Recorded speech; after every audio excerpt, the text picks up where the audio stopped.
এবার আমরা গ নাম্বার সমাধান করব, তাহলে এই অঙ্কটি কিন্তু তিনটা হয়ে যাবে। ক, খ, গ। তাহলে গ নাম্বারে দেখো, খ হতে পেয়েছি এবির মান হাফ, এবং ক হতে পেয়েছিলাম square plus B square equal to 6। অতএব সেই প্রদত্ত রাশিটি কিন্তু আবার নিয়েছি 32 square B square into square plus B square. এরপরে কি করেছি, এগুলোর কে আমি একটু সেট করে নিলাম, এ বি হোল স্কোয়ার যা ছিল তাই।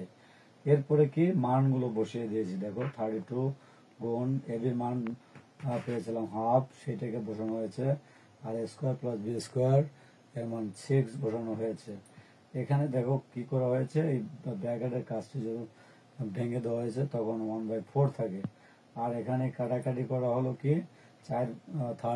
32 লাগে কাটাকাটি গেল, এখানে থেকে 8, তাই 8 এর সাথে যদি 6 গুণ করা হয় তাহলে কি আসে, 6টা 48, 6টা 48। তাহলে কি দাঁড়ালো, নির্ণয় মান 48। এটি অ্যান্সার হয়ে গেল। আশা করছি তোমরা এটি বুঝতে পেরেছো। তাহলে কি দাঁড়ালো, আজকে তোমাদের আমি বাড়িতে আবার কাজ দিয়েছি, দ্রুত দেখে নাও যে এই কাজটি তোমরা দ্রুত করবে।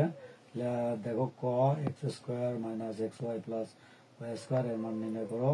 খ X square plus Y square এর মান নির্ণয় করো। গ এক্স ওয়াই এর মান কত, এটি তোমাদের কাজ, বাড়ির কাজ থাকলো, এটি প্র্যাকটিস করবে, খুবই ইম্পর্ট্যান্ট। তাহলে আজ আর নয়, সবাই সুস্বাস্থ্য কামনা করে এবং সবাইকে ধন্যবাদ জানিয়ে আজকের মতো এখানেই শেষ করছি। ধন্যবাদ।